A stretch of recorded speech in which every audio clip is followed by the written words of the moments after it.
I consider myself a happy man. Always been happy, always been optimistic, always had faith in life. Pablo Escobar had an impact on the whole city. I saw a father who was deeply loved by the people. Are you the Robin Hood of Antioquia? The dark and criminal power of drug trafficking has reached our country. We have to create enormous chaos. Then they'll beg for peace. Escobar was killing magistrates, journalists, policemen.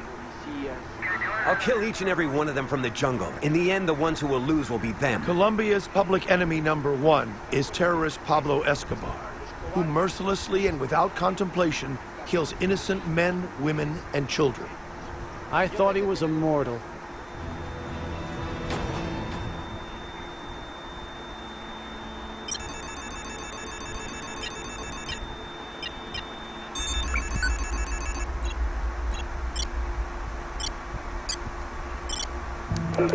This is Pablo Escobar from Medellin speaking. My nationality ID number is 8345766. Record my voice. Otherwise, they will say it was any clown that called. This way, there will be no doubt I called. He used to say that he needed to have 1,000,000 pesos by the age of 30 because it wasn't worth being in this world without money. My dad started smuggling appliances, but soon he realized that cocaine was much more profitable and occupied less space, and his business was more profitable when he began to export to the US. In those days, drug trafficking was not a sin in Colombia. Everybody was involved with drug trafficking. Magazines even ran articles about how glamorous cocaine consumption was at big parties in the US. My dad took advantage of the moment, which allowed him the opportunity to amass a fortune very quickly. Pablo Escobar had an impact on the whole city. He was like a god. When I met him face to face, I thought he'd be arrogant, proud, cold. But instead, he was a great human being. I remember that day. He was eating roasted chicken. He grabbed a piece with his hand and offered it to me. I began to think drug trafficking was a bad thing when 4 or 5 people began to say it was bad. The press also started to dig, and they started chasing us. I sincerely thought it was a good thing.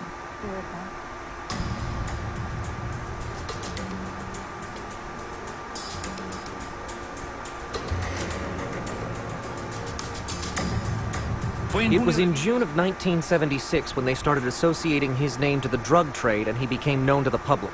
He was captured with 19 kilos of cocaine. Well, he had bought a few kilos of cocaine or cocoa paste from Ecuador. He was free a few months later. The people knew he was a mobster, a drug dealer, but they accepted it in a positive way. The violence had yet to start.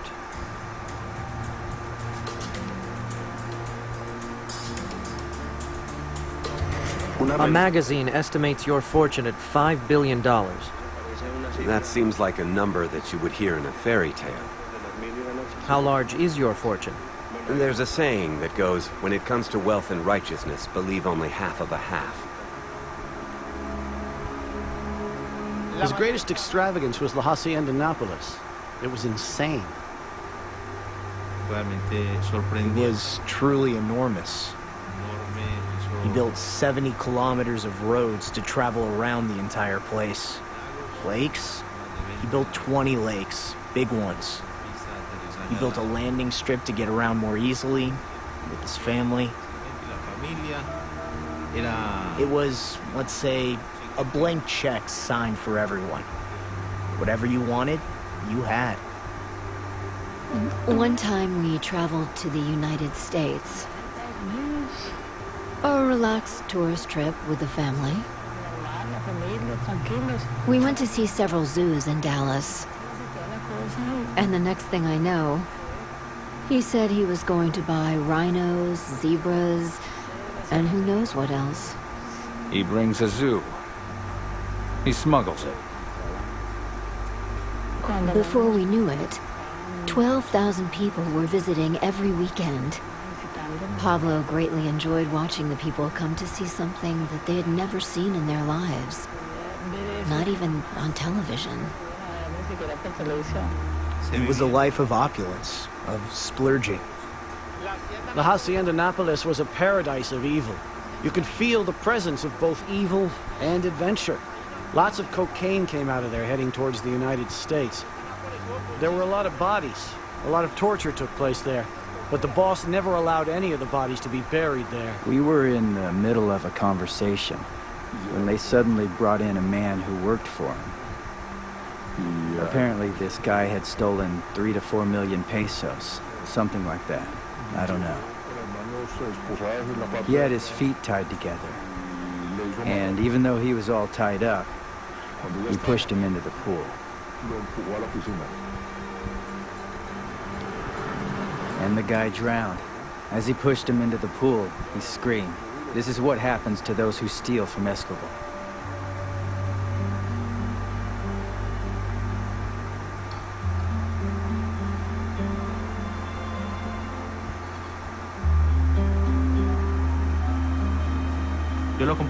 As a young boy, I accompanied him everywhere. To poor neighborhoods, health center openings. What I saw was a father that was deeply loved by the people. In Las Flores neighborhood in Envigado, Stadium number 12 was officially opened. The lighting here was donated by Civismo en Marcha and Pablo Escobar Gaviria. In 1983, we started a tree planting program for every neighborhood in the municipality.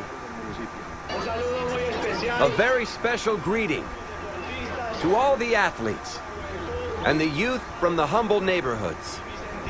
And my gratitude to everyone who participated in the actual construction work on this field. Thanks a lot. You know, he built soccer fields, he built communities, and did all this stuff. He put in the bleachers, put in the lights. There were about 7,000 people. The field was dark. Escobar comes in, waves, 7,000 people shouting, "Pablo, Pablo, Pablo."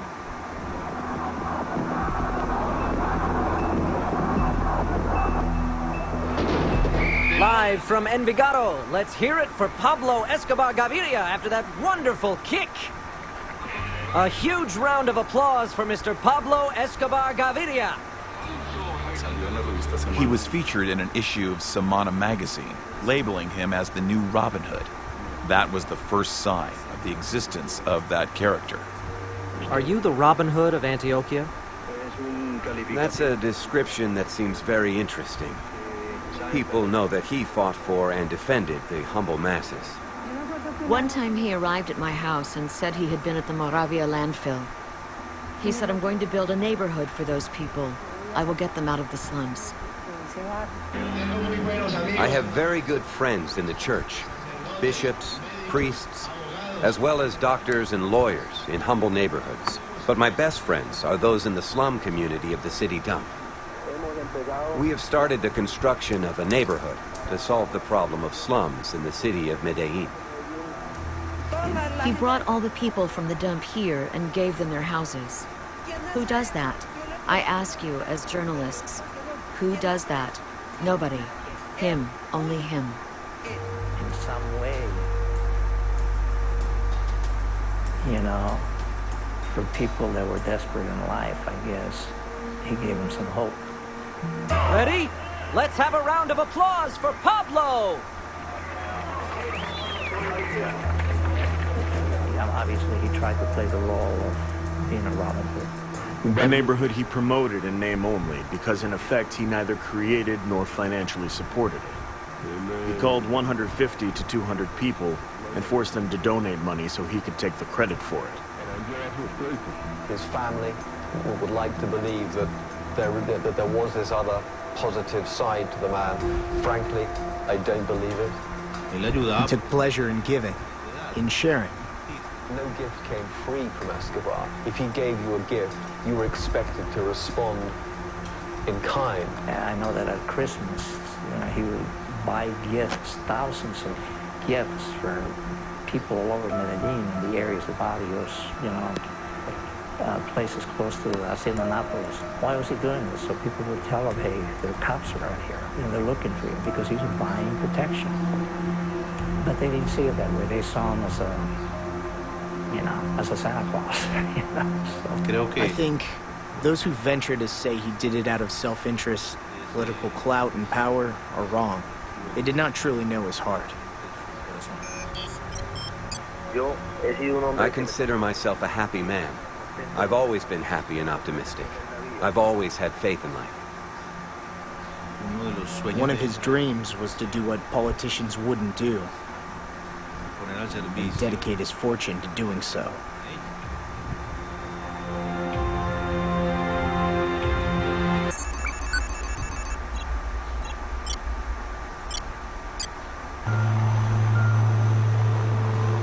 Once he called me and asked, can you help me with my campaign? I'm getting into politics. I like the idea of him getting into politics. He said he wanted to fulfill his duty to society. What is your political ideology?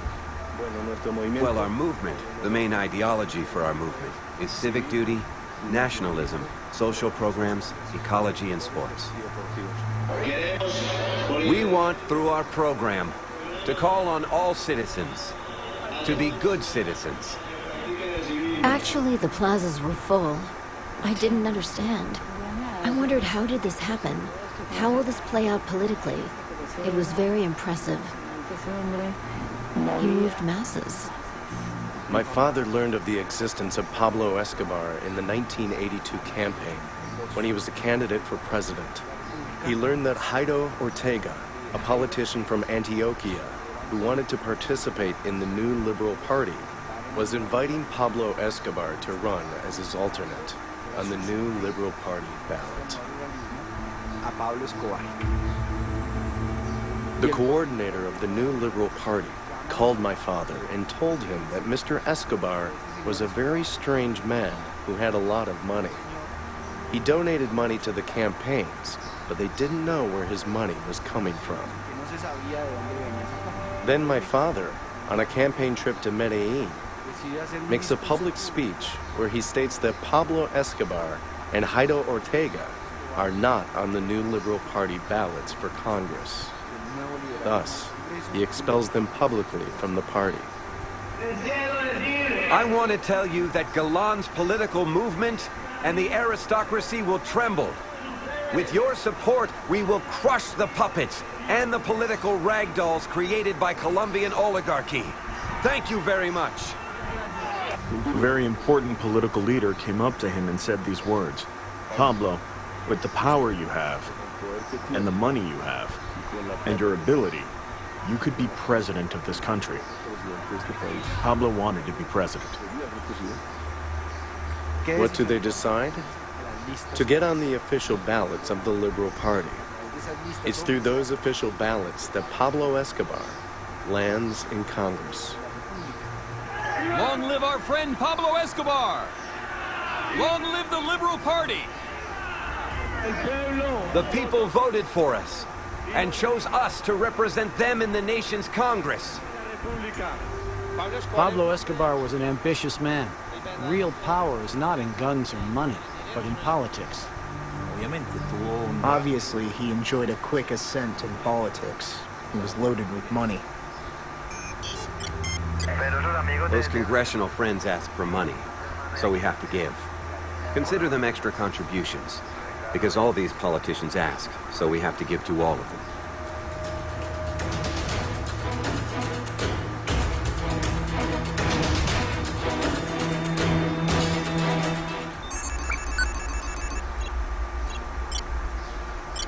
Rodrigo Lara Bonilla is appointed Secretary of Justice.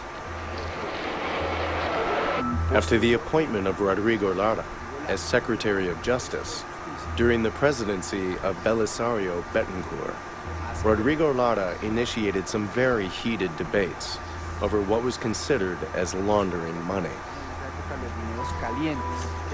There is going to be a big national debate regarding money laundering.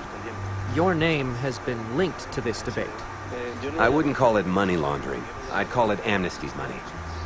The country must know the truth about certain powerful fortunes whose owners believed that the asset amnesty law meant a pardon for crimes committed to achieve their fantastic fortunes. Can you state for a fact that your money has no connection to drug trafficking? I've always stated that my money is not linked to drugs. Rodrigo Lara gets into a confrontation with Pablo Escobar in Congress. Having a drug lord like Escobar in Congress created a volatile challenge for Colombian democracy. The chamber is debating over funds of dubious origin that have entered Colombian politics, generating enormous scandal. Representative Ortega, whose alternate is Pablo Escobar, spoke in the session. I have a very respectful question for the Secretary of Justice. When he starts to point fingers, they set him up, accusing him of receiving 1 million pesos to finance his campaign. It was 1 million pesos in a check to the name of Rodrigo Lara. I will disclose the process of how this check was deposited and the reach it had. The Secretary of Justice was trapped by the evidence presented by my chamber colleague, Jairo Ortega Ramirez.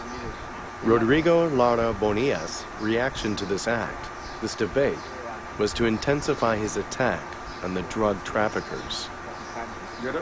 I was the president of the chamber, and unexpectedly, during a debate, a good number of Pablo Escobar's armed bodyguards infiltrated the chamber.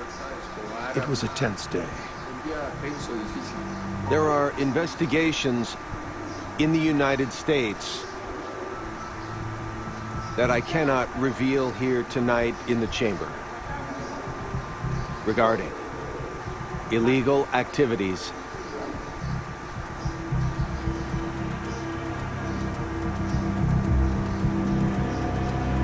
by Dr. Ortega's alternate.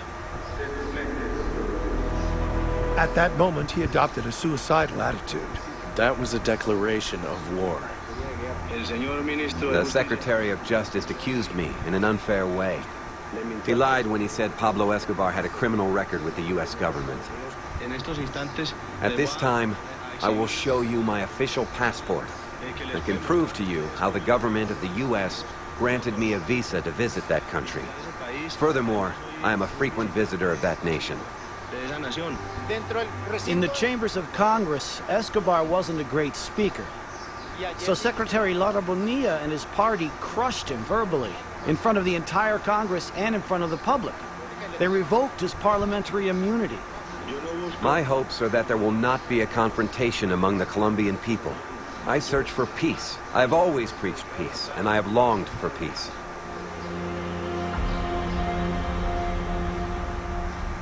If I ever desired to enter politics, it was because I felt the need to serve the community. But I have determined to retire definitively from politics because I consider that in order to serve the community, I can do it through my civic works, without having to participate in politics. One day Escobar told me, commenting on his time in politics, he said, "Man, I ended up inside the real mafia. Now, those people are the real mafia." And Lara wasn't convinced, so he kept searching, until he finally finds Tranquilandia. They discover 13.8 metric tons of coke, more than 6 labs. I don't know how many airstrips.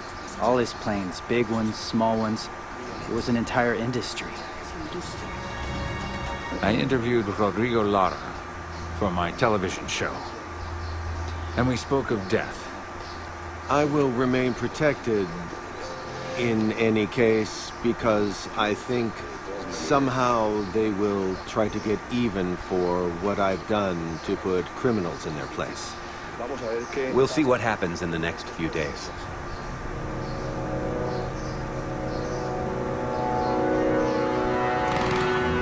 At 7:30 on the evening of April 30th, 1984, a gunman using a machine gun assassinated the Minister of Justice, Rodrigo Lara. I knew something bad had happened. I asked, "Where's my dad? Where's my dad? Where's my dad?" "You'll see him soon, you'll see him soon, you'll see him soon, you'll see him soon." We arrived in Neiva. Large crowd, lots of people, lots of people. My question was, who's in the coffin? Who's in the coffin? Who? I didn't understand. Until a cousin finally took me, raised me up.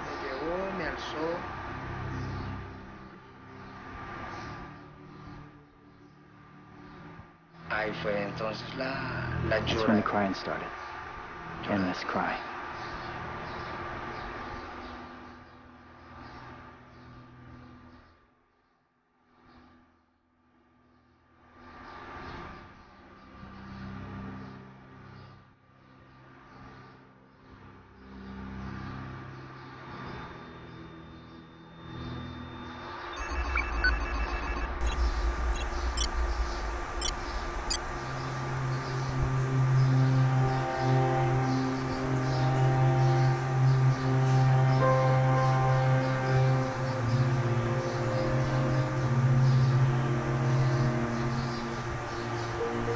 Colombia will hand over felons who commit crimes in other countries when solicited, so that they can be punished in an exemplary way as part of this universal operation against an attack that is also universal.